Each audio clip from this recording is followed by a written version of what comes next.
Satu kali seorang pria bernama Jack sementara berjalan di sepanjang tebing yang curam ketika suatu kali dia sementara hendak berjalan-jalan. Dan oleh karena dia mungkin eh, pikirannya tidak terlalu fokus, tiba-tiba secara tidak sengaja dia terpeleset dan jatuh terperosok. Pada saat dia terperosok turun, dia berusaha untuk meraih apapun yang dia bisa raih sebelum akhirnya dia jatuh. Dan karena banyak sekali cabang di sana, tiba-tiba ada satu cabang yang cukup kuat yang dia bisa raih sehingga dia berhenti oleh karena dia dapat meraih daripada cabang tersebut. Dia tidak berani untuk melihat ke bawah. Dia berpikir bahwa dahan itulah satu-satunya penolong dia, sementara dia berharap untuk menunggu bala bantuan yang datang dari atas. Dia tidak tahu berapa lama dahan ini bisa menahan akan berat tubuhnya. Dan dia tidak tahu bagaimana caranya dia bisa memanjat kembali ke atas dan memanjat dinding yang dia rasa cukup curam tersebut. Jadi satu-satunya yang dia bisa lakukan yang ada dalam pikirannya adalah mulai untuk berteriak, minta tolong. Dia berharap bahwa ada orang yang akan lewat dan mendengarnya, lalu mencarikan tali, menurunkan tali dan mengangkat dia naik ke atas. Dia mulai berteriak, tolong, tolong, siapa yang ada di atas? Tolong. Dia terus menerus berteriak untuk meminta tolong. Lama dia berteriak, tapi sepertinya tidak ada yang mendengarnya. Hampir-hampir dia menyerah sampai dia mendengar satu suara yang kecil yang ada di dalam pikirannya. Apakah kamu mendengar suaraku? Apakah kamu mendengar suaraku? Dia katakan, ya, ya, ya, aku dengar, aku dengar. Siapa engkau? Engkau ada di mana? Aku tidak dapat melihatmu. Jawaban itu menjawab, aku Tuhan, Jack. Aku ada di mana-mana. Oh Tuhan, Tuhan, aduh, engkau yang saya harapkan. Tuhan, tolong aku. Jika engkau menyelamatkanku, Tuhan, aku janji aku akan berhenti berdosa. Aku janji aku akan jadi penurut. Aku akan mengasihi orang lain. Aku akan menjadi orang yang baik. Aku akan melayani engkau sepanjang sisa hidupku. Katanya. Wah, segala macam janji yang dia keluarkan supaya dia dapat ditolong dengan cepat. Lalu suara itu menjawab, jangan terlalu cepat berjanji, Jack. Yang pertama, lebih baik engkau turun dengan selamat terlebih dahulu. Setelah itu baru kita bisa bicara. Nah, sekarang ini yang aku mau engkau untuk lakukan, Jack. Jack menjawab, apa Tuhan? Apa yang harus aku lakukan? Apapun akan aku lakukan, katakan saja Tuhan, aku pasti akan lakukan. Suara itu mengatakan, oke Jack, ini yang harus kamu lakukan. Sekarang lepaskan cabang yang kamu pegang itu. Apa Tuhan? Lepaskan cabang yang kau pegang itu. Percaya sama saya. Lepaskan cabang itu. Lalu dia terdiam. Cukup lama dia terdiam. Tangannya mungkin sudah bergetar sementara menahan akan berat bebannya dan masih memegang akan cabang tersebut. Ada keheningan yang cukup panjang. Dan tidak lama Jack berteriak, tolong, tolong, siapa yang ada di atas sana? Tolong saya, tolong. Jack berpikir bahwa kalau dia melepaskan dahan itu, maka dia akan jatuh ke bawah, jauh sekali dan dia akan mati. Padahal sebenarnya, dia hanya berjarak 30 cm dari tanah. Dan kalau dia melepasnya, dia sudah mendarat di tanah dengan aman. Sangat menarik, hal yang sederhana seringkali kita lihat terlalu sulit untuk kita lakukan. Sebelum kita masuk ke dalam pembahasan kita, saya mengundang untuk kita sekali lagi untuk tunduk kepala dan berdoa. Bapa di sorga, pada jam yang indah ini Tuhan, kami mau mendengarkan akan firman-Mu. Berbicaralah kepada kami Tuhan, dan biarlah kami boleh mendengar. Bantu kami untuk mengerti akan hal yang Tuhan ingin sampaikan kepada kami, sehingga firman-Mu boleh bertumbuh dalam hati dan pikiran kami, membawa kami lebih hari lebih dekat dan lebih setia kepadamu ya Tuhan. Terima kasih Tuhan, berbicaralah, kami akan mendengar. Di dalam nama Yesus yang adalah Tuhan dan Juru Selamat kami. Amin. Mari kita buka di dalam Lukas pasal 5. Lukas pasal 5, kita akan baca ayat 1 sampai 5. Lukas pasal 5 ayat 1 sampai 5. Kalau Anda tidak sempat membuka Alkitab, Anda bisa baca apa yang tertera di layar Anda, tapi akan jauh lebih baik kalau Anda membuka Alkitab Anda. Suara membalik-balik kertas Alkitab itu adalah suara yang indah.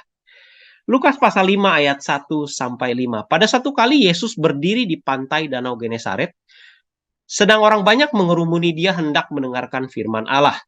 Ia melihat dua perahu di tepi pantai. Nelayan-nelayannya telah turun dan sedang membasuh jalannya. Ia naik ke dalam salah satu perahu itu, yaitu perahu Simon. Simon ini maksudnya Simon Petrus. Dan menyuruh dia supaya menolakkan perahunya sedikit jauh dari pantai. Lalu ia duduk dan mengajar orang banyak dari atas perahu. Setelah selesai berbicara, ia berkata kepada Simon, bertolaklah ke tempat yang dalam dan tebarkanlah jalamu untuk menangkap ikan. Ayat 5 mengatakan, Simon menjawab, Guru, telah sepanjang malam kami bekerja keras dan kami tidak menangkap apa-apa. Sampai di sini kita mulai melihat akan ceritanya, bahwa Simon Petrus adalah seorang nelayan. Pekerjaannya dia adalah menangkap ikan. Setting Lukas pasal 5 ayat 1 sampai 5 ini adalah di pagi hari, di pinggir pantai ketika Simon baru saja pulang menangkap ikan dan dia tidak menangkap apapun. Lukas 5 ayat 5 mengatakan Petrus sepanjang hari, sepanjang malam, dia berusaha untuk menangkap ikan tapi dia tidak mendapatkan ikan. Nah, perlu kita ketahui bahwa Petrus ini adalah seorang nelayan profesional. Apa maksudnya saya katakan profesional? Dia hidup dari menangkap ikan. Artinya, kemampuannya untuk menangkap ikan haruslah terasah dengan sangat baik. Kenapa? Karena kalau dia tidak bisa tangkap ikan, maka dia tidak bisa makan. Satu-satunya harapan buat dia dan keluarganya untuk bisa makan adalah bergantung dengan kemampuannya untuk menangkap ikan. Sehingga Petrus harus terus-menerus mengasah kemampuannya. Petrus tahu kemana ia harus mencari ikan, Simon Petrus maksudnya, area mana yang banyak ikannya, kapan waktu yang terbaik untuk menangkap ikan, seberapa dalam jala harus diturunkan supaya dia bisa mendapatkan ikan. Mungkin kalau terlalu ke bawah, dia tidak dapat ikan. Terlalu ke atas, ikan yang didapat mungkin terlalu sedikit. Waktunya harus pas. Setiap nelayan tahu bahwa waktu untuk menangkap ikan itu adalah di malam hari. Jala yang harus dia pakai itu harus berapa rapat, tidak terlalu renggang. Tujuannya beda ikan, beda alat yang harus digunakan. Tetapi dengan segala yang dia tahu, segala kemampuan yang dia mengerti, dan dia sudah mencoba sepanjang malam, ini bukan hanya 5 menit, dia coba lalu dia pulang. Sepanjang malam, ia mencoba, tetapi ia tidak mendapatkan ikan. Ia sudah mencari di setiap tempat yang dia tahu sepanjang hidupnya, yang adalah menjadi nelayan, yang dia tahu itu tempat yang banyak ikan, tapi sia-sia. Segala daya dan kemampuan sudah dikerahkan, namun hasil tak kunjung terlihat. Sampai langit malam mulai berubah. Sedikit dan secercah sinar matahari sudah malu-malu muncul. Dan dia tahu bahwa waktu untuk mencari ikan sudah selesai. Dia harus kembali karena tidak mungkin lagi mendapatkan ikan di siang atau pagi hari. Apa pelajaran yang kita bisa lihat dari cerita Simon Petrus? Terkadang seberapapun profesional dan hebatnya kita, ada hal-hal yang terjadi di luar kuasa dan kemampuan kita. Ada hal-hal yang di atas dari kemampuan kita. Saya ingin berpaling dari cerita Simon Petrus ke satu cerita yang lain yang menarik. Mungkin beberapa dari antara kita pernah mendengar akan cerita ini. Ini adalah cerita tentang Naaman, terdapat di dalam 2 Raja-Raja pasal 5. 2 Raja-Raja pasal 5 bercerita tentang seorang Naaman. Naaman adalah seorang panglima tentara kerajaan Aram. Pada saat itu kerajaan Israel sementara berperang dengan kerajaan Aram, ya. Kerajaan Aram ini adalah merupakan kerajaan yang cukup kuat, ya, menjadi lawan daripada kerajaan Israel. Dan Naaman adalah seorang panglima yang sangat dihormati dan menjadi kesayangan daripada raja kerajaan Aram, yaitu Ben-Hadad. Cerita menggambarkan bahwa Naaman ini terdiagnosa penyakit kusta. Nah, Naaman ini bukan orang sembarangan, dia bukan orang yang menengah bawah, ya. Dia bukan orang yang biasa-biasa saja, tapi dia adalah seorang yang sangat terpandang, sangat dihormati, bukan hanya oleh penduduk di Aram, tapi juga oleh raja, ya. Sehingga pada saat itu ketika dia menyadari bahwa dia sementara terkena sakit kusta, saya percaya bahwa dia pergi kemana saja untuk mencari akan kesembuhan. Karena dia tahu bahwa bila mana penyakit ini semakin parah, dia akan kehilangan bukan saja posisinya, bukan saja kehormatannya, tetapi juga nyawanya. Dia mencari dengan segenap kemampuan dia untuk menemukan kesembuhan. Dengan kuasa dan kemampuannya, dia tahu semua tabib, semua dokter yang terkenal, semua orang pintar, ahli nujum, sinse, nggak tahu apa lagi ya. Tapi semuanya dia cari dan dia tidak mendapatkan kesembuhan daripada penyakitnya. Dia tidak perlu banyak menunggu ketika dia menghadapi dokter yang sangat terkenal, ya. Mungkin kalau saya mesti antri, ya. Ketemu dengan dokter yang terkenal bisa antri sampai berbulan-bulan baru dapat schedule, ya. Tapi Naaman tidak demikian. Dia adalah orang yang terpandang. Tidak perlu tunggu lama. Tapi itu pun tidak membuat Naaman bisa menyelesaikan masalah yang dia hadapi. Bahkan ketika kita baca ceritanya, ketika ada anak kecil yang tinggal di rumahnya dan menganjurkan kepada dia untuk datang ke Israel, karena di Israel ada seorang nabi yang bisa menyembuhkan sakitnya, dan Naaman bicara sama raja, raja itu tanpa menunggu waktu dia bikin surat untuk ke raja daripada Israel, supaya Naaman ini bisa segera mendapatkan kesembuhan. Sebegitu berharganya dan sebegitu tinggi dan hebatnya posisi seorang Naaman, tapi dia tidak mendapatkan kesembuhan. Terkadang posisi kita yang tinggi, kuasa dan sumber daya lainnya yang kita tahu pun tidak dapat menyelesaikan masalah kita. Kembali lagi, pelajaran yang kita bisa ambil, ada hal-hal yang terjadi di luar dari kendali kita, dan kita tidak dapat berbuat apa-apa. Dan pada saat itu, satu-satunya jalan yang kita bisa lakukan adalah datang kepada Tuhan. Betul ya? Datang kepada Tuhan. Pada saat itu Simon Petrus, dia tidak dapat ikan, tapi apa yang dia lakukan? Pada saat Naaman tidak mendapatkan kesembuhan, apa yang dia lakukan? Apa yang harus dilakukan di saat seperti ini?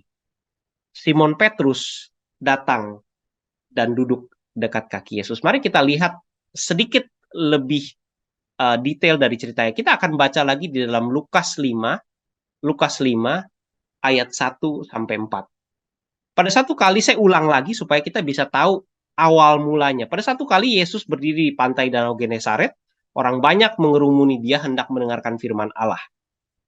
Yesus melihat ada 2 perahu di tepi pantai, nelayannya turun. Nelayan-nelayan inilah salah satunya adalah Petrus, Simon Petrus yang tidak dapat ikan.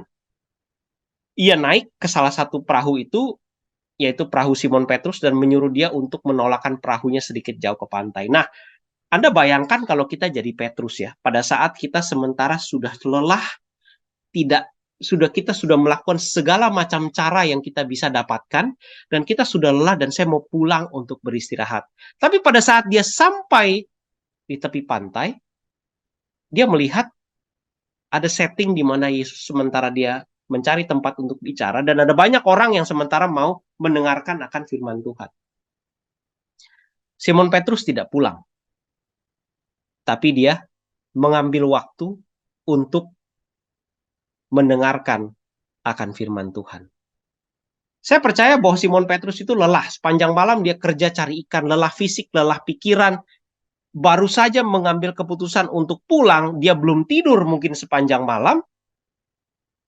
Tapi pada saat waktu ketika dia melihat Yesus sementara akan berkhotbah, dia mengambil pilihan untuk duduk dekat kaki Yesus. Dia bisa saja mengambil pilihan untuk pulang, untuk beristirahat, dan mengatakan bahwa kita sudahi hari ini. Tapi saat itu, dia mengambil pilihan untuk duduk dekat kaki Yesus. Pelajaran yang berikut yang kita bisa dapatkan adalah pada saat kita mendapatkan masalah, ketika segala macam cara yang sudah kita lakukan tidak menemukan hasil, kadang-kadang sangat sulit untuk datang dan duduk dekat kaki Yesus. Ketika kita dalam tekanan, maka hal yang paling sulit yang bisa dilakukan adalah bertenang diri dan duduk mendengarkan firman Tuhan. Kita rasanya kepengen menyelesaikan masalah. Kalau kita sudah lelah, kita lebih baik tidur. Kita cari jalan lagi besok. Kalau kita punya masalah besar, kadang-kadang duduk untuk mendengarkan akan firman Tuhan itu susah sekali. Kita badan ada di sini, mungkin pikiran ada di mana-mana. Apalagi Petrus yang sudah tidak dapat ikan, lelah, ngantuk pastinya, duduk dekat kaki Yesus menjadi bagian yang paling berat. Tapi saudara, itu yang dia lakukan. Dia bisa punya pilihan yang lain. Sama seperti kita. Kita punya pilihan, ada banyak pilihan yang kita bisa lakukan di hari Sabtu pagi. Tapi puji Tuhan, kita mau duduk dekat kaki Yesus dan mendengarkan firman-Nya. Saya punya anak dua, ya, satu berumur 10 tahun, yang satu berumur 7 tahun. Pada saat setiap pagi ketika kami bangun, ya, susah bangunin mereka. Dan karena mereka lama bangun, kita ini sementara sudah sibuk ini kan mau lakukan pekerjaan yang lain. Dan kita tahu ini harus saatnya adalah untuk duduk dekat kaki Yesus, renungan pagi, kebaktian dulu. Dan itu sangat susah. Karena semuanya mau cepat-cepat kan. Kita mau cepat-cepat. Kerjaan udah banyak nih. Nunggu. Ini anak susah banget lagi dibangunin. Udah dibangunin berkali-kali. Belum juga bangun. Sudah bangun. Akhirnya dengan berat hati gontai. Ya, duduk. Siap-siap mau kebaktian. Pada saat duduk kebaktian. Kita mau cepat-cepat ini kan. Pikiran orang tua nih. Banyak kerjaan ini. Apa yang harus dilakukan. Anak-anak. Oke, kita nyanyi dulu. Nyanyi. Buka dulu lagu nyanyian. Buka lagu Sion. Lagu Sion itu ada 4 ayat. Kita udah bilang, udah 1 ayat aja. Ini mau buru-buru ini. 4 ayat dulu kita nyanyi. Setelah selesai 1 lagu lagi berikut. Dia nggak tahu apa kita nih udah mau buru-buru. Ini kerjaan masih banyak. Susah sekali, tidak mudah untuk duduk dekat kaki Yesus pada saat kesibukan pagi. Tapi pelajaran yang kita mau ambil adalah jangan lupa untuk duduk dekat kaki Yesus. Karena siapa tahu setelah kita duduk dekat kaki Yesus, solusi atas masalah kita Tuhan berikan.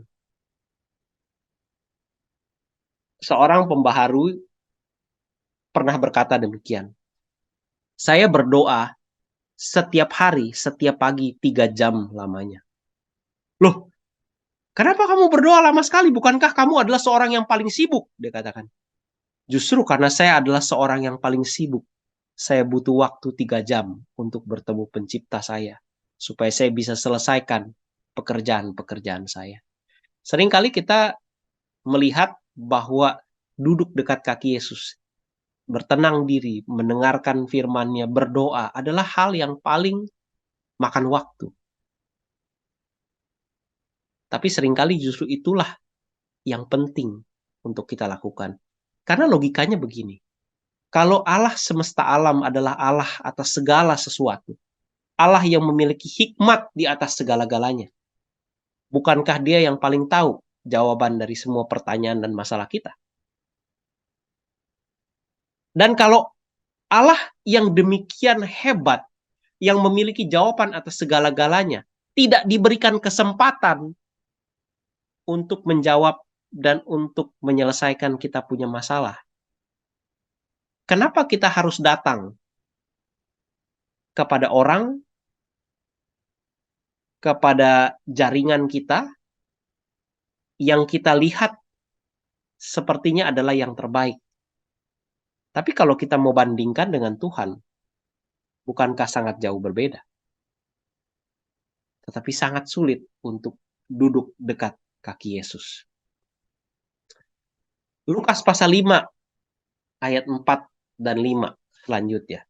Setelah Tuhan selesai berbicara, ia berkata kepada Simon, "Simon, bertolaklah ke tempat yang dalam, tebarkanlah jalamu untuk menangkap ikan." Simon menjawab, "Guru, telah sepanjang malam kami bekerja keras. Kami tidak mendapatkan apa-apa. Tapi oleh karena engkau menyuruhnya, aku akan menebarkan jala juga." Waktu Yesus menyuruh mereka untuk melemparkan jala setelah siang hari, ini menjadi suatu hal yang sangat-sangat sulit untuk bisa diterima oleh nelayan yang berpengalaman. Kita harus melihat dari kacamata Simon Petrus ya. Simon Petrus ini adalah seorang nelayan yang berpengalaman. Seumur hidupnya dia habiskan di atas perahu, di laut ataupun di danau. Nah, Yesus ini adalah, dia bukan nelayan, dia tukang kayu. Dia tukang kayu, anak tukang kayu. Yang dia kerjakan adalah kayu. Apa ilmunya dia mengenai menangkap ikan? Seberapa banyak ilmunya yang dia tahu untuk menangkap ikan? Bayangkan seorang nelayan yang berpengalaman harus menerima masukan dari seorang tukang kayu. Ini tidak salah. Semua nelayan tahu persis bahwa waktu untuk menangkap ikan itu harus malam hari. Harus malam hari, karena kalau sudah siang hari itu ikan sudah tidak ada lagi di area, di tempat di mana mereka mau menangkap ikan, sudah menyebar. Jadi mereka sudah bisa lihat jalanya. Tidak mungkin dengan mudah untuk bisa tertangkap.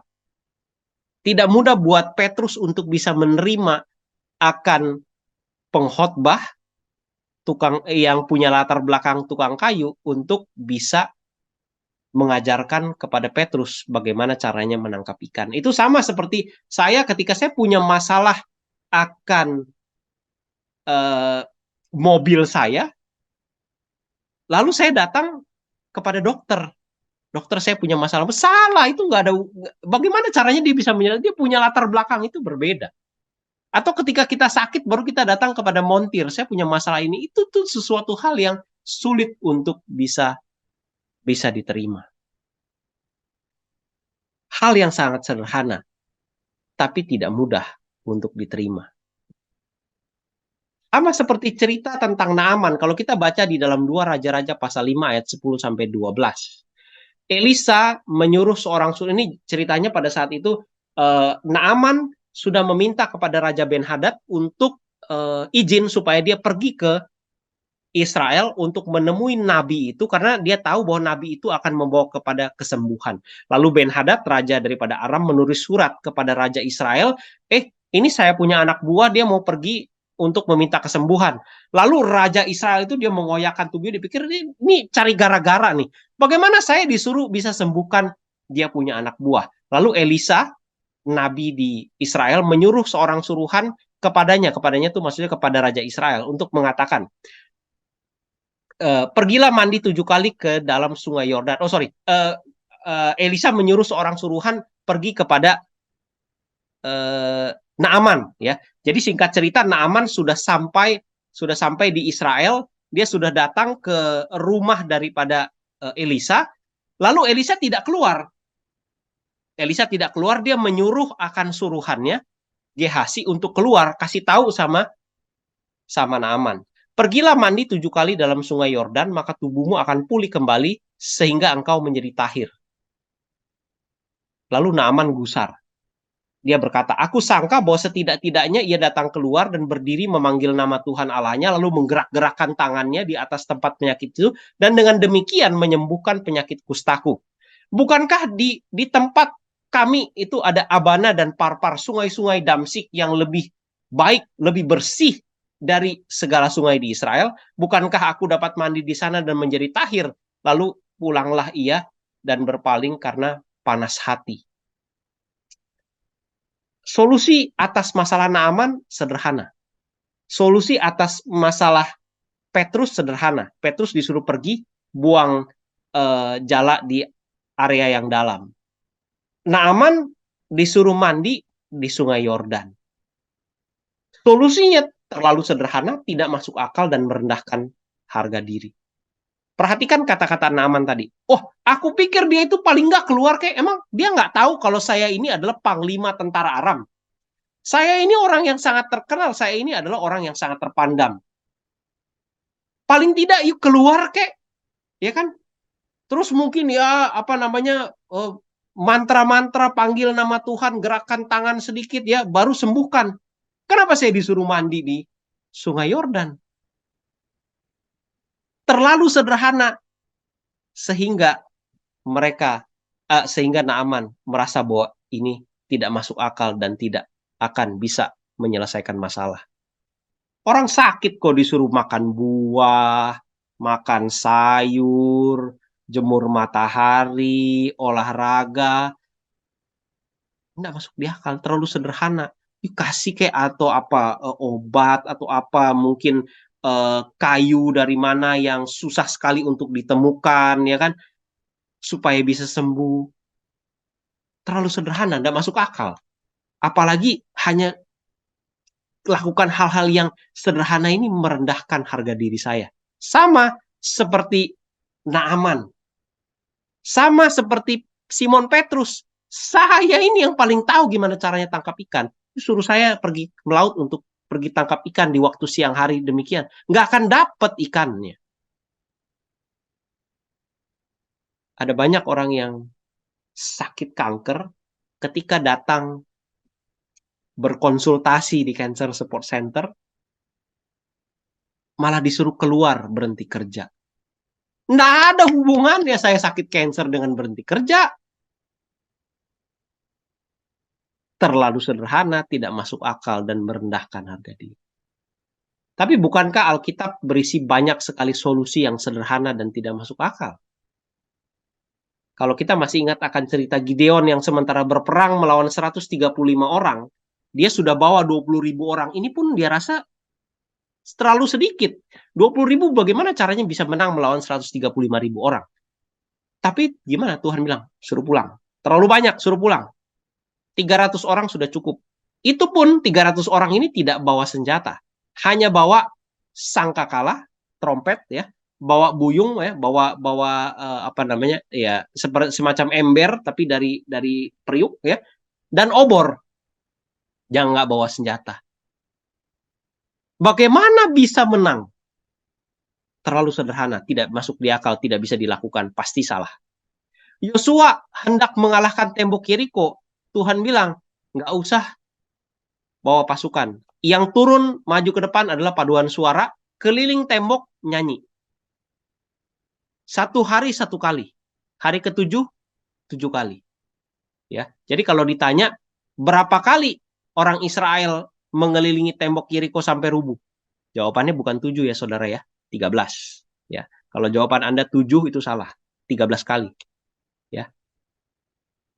Terlalu sederhana. Abraham waktu dia mau memiliki anak ya untuk keturunan, dia diminta untuk menghampiri istrinya yang sudah mati haid untuk dapat anak. Puluhan tahun tidak bisa, waktu istrinya belum mati haid aja nggak bisa. Bagaimana caranya kita mau bikin anak pada saat istri sudah mati haid? Nafsu aja udah nggak ada.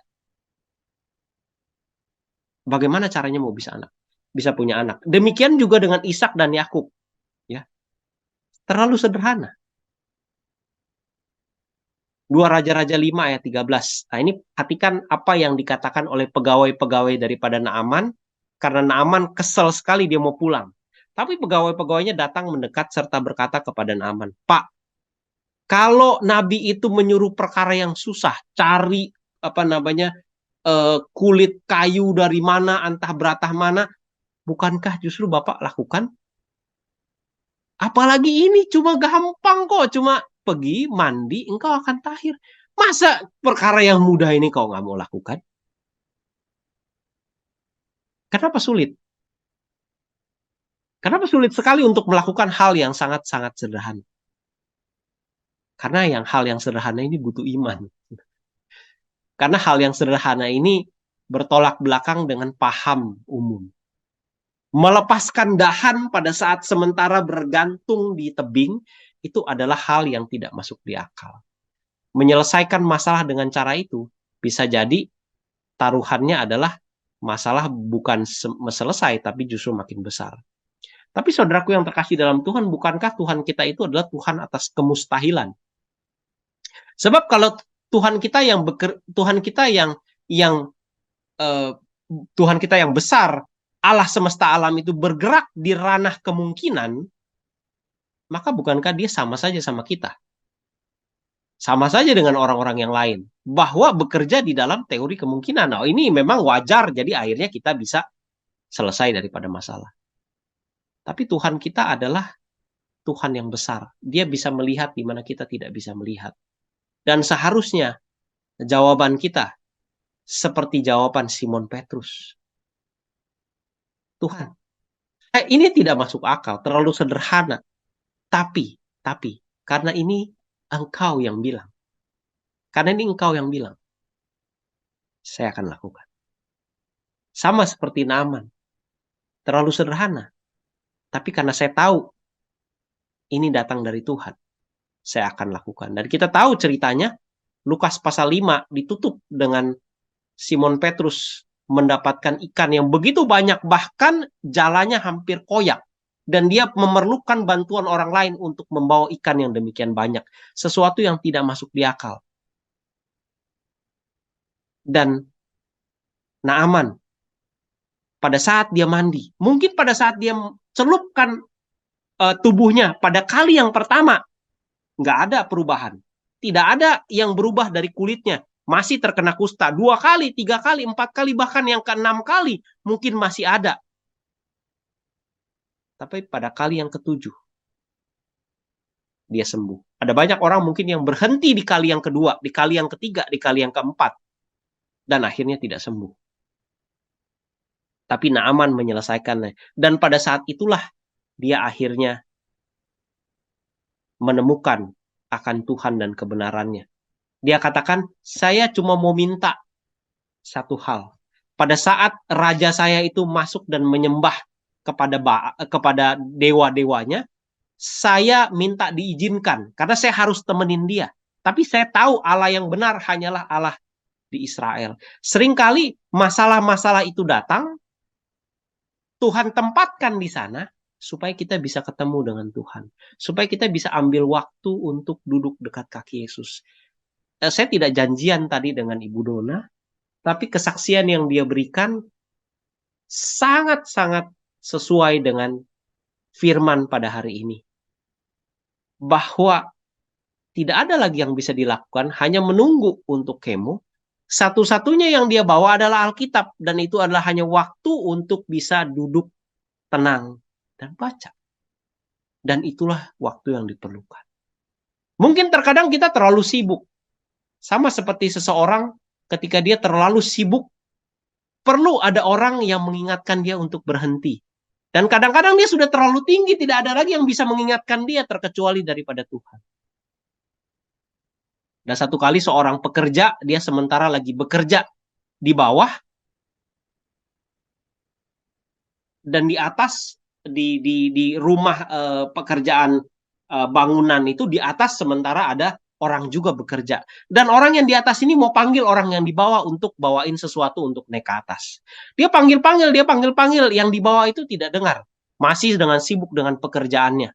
Lalu dia pikir, saya mau turunin uang supaya dia bisa lihat ke atas. Dia turunin uang ya. Begitu dia lempar uang, orang tersebut lihat uang, ambil uang, dia masukin ke kantong tanpa sama sekali melihat ke atas. Wah, gimana caranya kasih tahu ini? Panggil orang di bawah. Akhirnya diambil batu, dia lempar turun ke bawah, kena kepalanya sakit. Baru dia naik lihat ke atas, siap mau maki-maki. Baru pada saat itulah attention-nya atau dia bisa melihat ke atas dan bisa mengetahui apa yang sementara mau disampaikan dari orang yang di atas. Seringkali seperti kita terlalu sibuk dengan kegiatan kita, dengan hidup kita. Kita lupa untuk datang dekat kaki Yesus. Dan diperlukan akan masalah, akan sesuatu yang bisa menarik kita datang dekat kepada Tuhan. Jadi saudaraku yang terkasih dalam Tuhan, biarlah pada saat ini kita boleh mengambil waktu untuk duduk dekat kaki Yesus. Justru pada saat di mana kita menghadapi masalah yang sangat besar, masalah yang banyak, justru pada saat itulah kita perlu duduk dekat kaki Yesus dan menunggu akan solusi yang hanya Dia yang bisa memberitahukannya kepada kita. Kita sama-sama berdoa. Tuhan Bapa di sorga, terima kasih atas kasih dan penyertaan Tuhan buat kami. Atas firman yang sudah kami dengarkan, mengingatkan kami kembali untuk mengambil waktu duduk dekat kaki Yesus. Bahwa seringkali firman yang sederhana yang Engkau berikan kepada kita bukan sulit untuk kami lakukan. Tetapi oleh karena itu terlalu mengganggu akan harga diri kami. Terlalu sederhana sehingga kami tidak memiliki iman untuk percaya bahwa dengan melakukannya, kami boleh menyelesaikan masalah kami, Tuhan. Biarlah ke dalam tangan penyertaan-Mu kami mau serahkan hidup kami. Peliharakan kami, Tuhan, untuk tetap berada di dalam jalan kebenaran-Mu. Kami mau bawa doa ini dalam nama Yesus yang adalah Tuhan dan Juru Selamat kami. Amin.